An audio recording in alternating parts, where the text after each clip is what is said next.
Now let's go take a look at the Virginia State University and how they help small specialty growers produce food for these markets. Virginia State University is what we call a historical black land-grant university. We have a strong interest in maintaining as much ownership of land by African American people as we can achieve in the state of Virginia. There are 40,000 farmers in the state of Virginia, and 4,000 of them are African American farmers. Our great hope is that we can help these African American farmers hold on to their land. You know, one of the greatest political strengths that's always been in the United States of America has been land ownership. And the security for a family from owning a farm is great, no matter how bad the economy gets. If you have some land where you can grow your own food and at least have a place to live, that's an extremely strong resource to hold on to, and we want to help make sure that everybody gets to have farmland that it's already owns it in their family. We see a strong potential economic growth on rural Virginia with agriculture tourism, primarily with farmers who have the right personality to greet and meet the public and enjoy people. Not every farmer is set up for that. Not every farmer has that personality. In fact, in my opinion, it's only about 20% of them that do.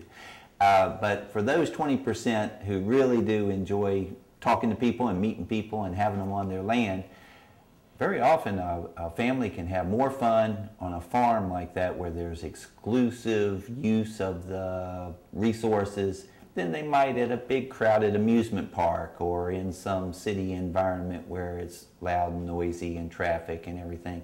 To get out to a natural setting, maybe enjoy some fishing, possibly some bird watching. Many of farmers I know have 60, 80, 100 acres of woods. If they just put a rental cabin on their land, possibly a place where somebody could go bow hunting in the fall, without having to compete with everybody else in the national forest or something like that, they might be able to get $120, $140 a night for the exclusive use of that land for the exclusive use of that cabin. The other types of entertainment and education that can be provided on farms, people are extremely interested in fine fiber. There's a fine fiber festival held in Virginia every year at Montpelier. Big crowds come out to see what's being, alpacas and sheep being sheared and the wool being carded and the products being made from that. They love to watch the sheepdogs work and herding the sheep. The grape industry, the wineries, and the people going to these vineyards and tasting wine and cheese is one of the best examples of agriculture tourism. That is really creating a lot of revenues for Virginia. But many other, what I like is the lesser thought of things. There was one buffalo farm in Giles County. They had it was a farm, but they'd have a mountain man event every fall where people would come and they'd have their black powder rifles and throwing tomahawks, and the buffalo in the background created a perfect atmosphere for enjoying that kind of a return to the past. And they were paying well to participate in that event. It made you feel like you were back in the plains in the 1800s or something. So many very innovative things are being done on Virginia farms. I know one operation, there was an herb farm. It was particularly set up for, it was only about 8 acres in size, but they were ready to accommodate senior citizens. Senior citizens bus tours from all over Virginia were coming to this herb farm, and the seniors would get out of the bus and have a relatively not too hard of a journey hiking through the herb gardens and the flower gardens. They'd walk into a sales barn and buy herb products, dried flower wreaths, dried flower arrangements. Everybody on the bus would buy a $40, $60 wreath or bags of potpourri or something like that. And it wasn't hard. These senior citizen centers and even we'll call them the retirement villages, are looking for places where they can carry their residents, so they have an engaging day. Can they come to your farm? That's what we're trying to help their Virginia farmers see, that the potential is vast. Nearly half of the farms in Europe today are open for agricultural tourism. In Virginia, certainly less than 10%. Most of our Virginia farms, if you pull in their driveway, unless you have been invited, you're trespassing. And so we'd love to see more farms open themselves up for direct marketing and for charging for entertainment and education. Many of the agriculture enterprises that farmers would try to undertake are capital intensive.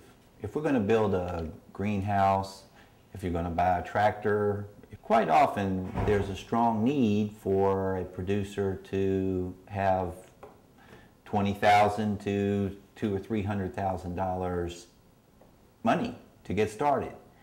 And there's a number of agricultural lenders in the state of Virginia that would be glad to provide funding. They nearly all require collateral, and they often want your land to be put up as collateral. I've often told people that borrowing money is one of the worst ways to start a business. We certainly want to have a very sound plan for repaying that money. But yes, if there's ever a time when someone is trying to make an application for a loan or make an application to participate in some of the government support programs and possibly they're turned down, it could be that their application is just kind of weak. And our Virginia Agriculture Mediation Program would like to help that farmer apply once again. Don't just have sour grapes and say, oh, the government's not going to help me. If they can contact us at Virginia State University, we'd like to possibly first look at the application they made and maybe even help negotiate with that lender they may have applied to or the government agency that didn't quite understand what they were trying to achieve, and see if we can't mediate a strong solution that would be of benefit to both parties. The greatest benefit that I see, there's a concept that we're working with in Virginia today, is called community-based food systems, is just this chance for consumers to have a personal relationship with their farmers who grow in the food that they're going to eat and serve to their families. That alone, the social benefits of that are great. The quality of the food is much better. The price should be competitive because there's so much less transportation cost with high petroleum prices. But the greatest benefit would simply be stronger communities, and that affects the entire community. It's not just the relationship between the consumer and the farmer, but all the service industries, the agriculture supply companies, even the local service stations and the plumbers and electricians and the entire service industries in these cities are all benefit from locally grown agriculture just because the entire community is strengthened at once. We have some wonderful models that any farmers can follow today concerning intensive horticulture. And I think a number of our landowners in Virginia just don't quite see the profitability that is being earned, particularly in these high-value crops, such as all the berries are doing great. Strawberries, blackberries, raspberries, blueberries. We often see gross income of as much as $30,000, $40,000 an acre if there's good marketing going along with that production of those crops.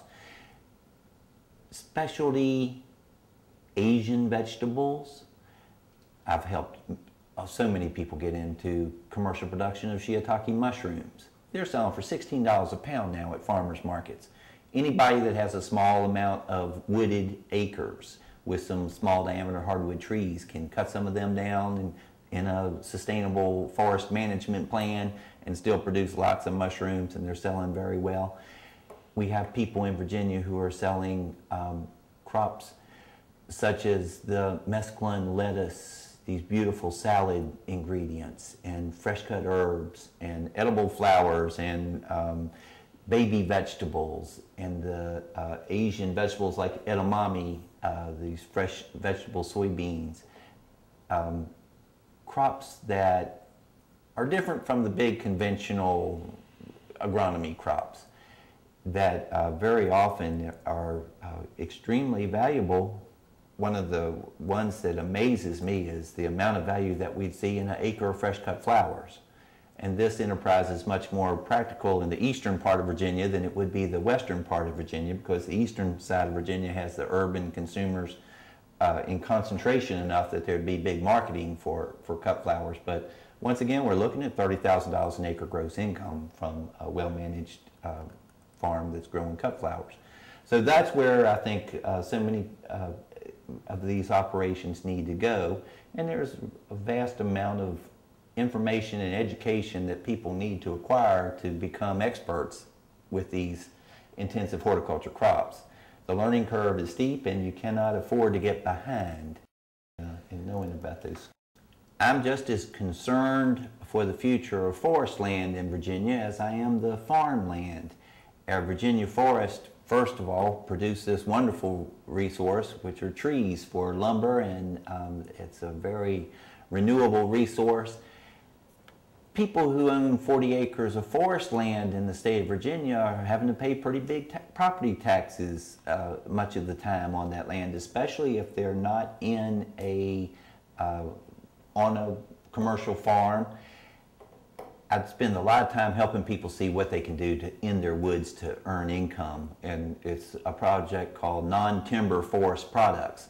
Yes, you can have a harvest of timber every 20 to 40 years and sell pulpwood or some special, or just some nice hardwood lumber for construction. But there's many things that can be grown in what we call the understory. We have 800 landowners in Virginia today are growing American ginseng.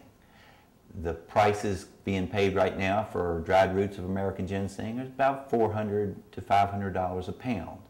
Most of this is sold to China. We need to be selling some products to China.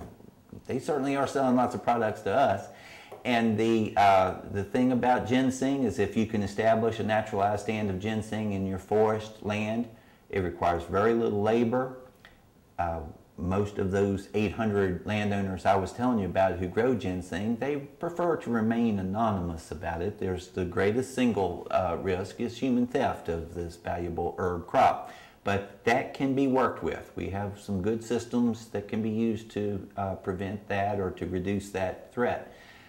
Specialty crafts and products made from the trees or the wood, such as grapevine wreaths and a number of different kinds of crafts. There's even a strong market for the various kinds of combs by the dried floral industry. So there's many things that people can do with their woods, and like I said before, is the possibility for ecotourism development in our privately owned woodlands in Virginia is very high. As every March, first Saturday in March of every year, we have the Virginia Cut Flower Growers Conference.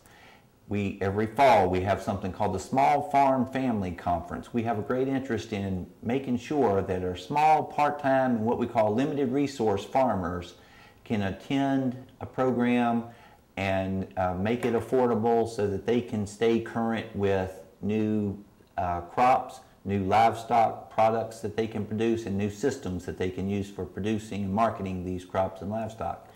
We also constantly have field days. We're currently, this year in 2008, we had a cool season early crop field day, then we had a vegetable production field day, and we had an agriculture tourism field day. We had one field day at a berry farm.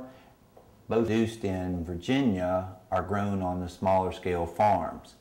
For instance, we could talk about berry production. We do not have farms in the state of Virginia that have 100 acres of blackberries or 600 acres of blueberries, and they do in certain parts of the United States. There's a huge blueberry industry in New Jersey, for instance. But our typical blueberry producer in Virginia is going to have half an acre or 1 acre, maybe 3 or 4 acres of blueberries, and all of those are sold locally. They're not going to be selling them to some big jam or jelly company or syrup company or something like that. So I'm going to say that 98% of our specialty crops are sold within the state of Virginia, locally grown and locally consumed. There is tremendous concern for local food production by consumers and concern for maintaining agriculture in the state of Virginia by consumers. But I would love to see more education so that the consumers could have a real idea of what the farmers, what their opportunities are and what their barriers to success are, so that they could actually possibly provide some assistance to the farmers once in a while, or if we could possibly see if there could be some kind of safety net to help agriculture producers through these tragedies that occur once in a while. Those tragedies might be as bad as a local tornado or a hail event, or a sharp drop in prices due to some international scare that occurred in China connected to some dangerous new bacteria on a vegetable or something. We see these kinds of ups and downs all the time, and it's a shame that the farmer has to bear all of that trouble by themselves. If consumers truly do want to shoulder some of the responsibility for the food that they eat and serve their family, they need to extend that responsibility all the way to the farm. All right, so we've learned a lot here at Virginia State University about how they help support small farms and alternative agriculture. So there you have it. Join us again next time on Meet the Farmer TV. For additional information and extended versions of this program, visit our website, www.meetthefarmer.com.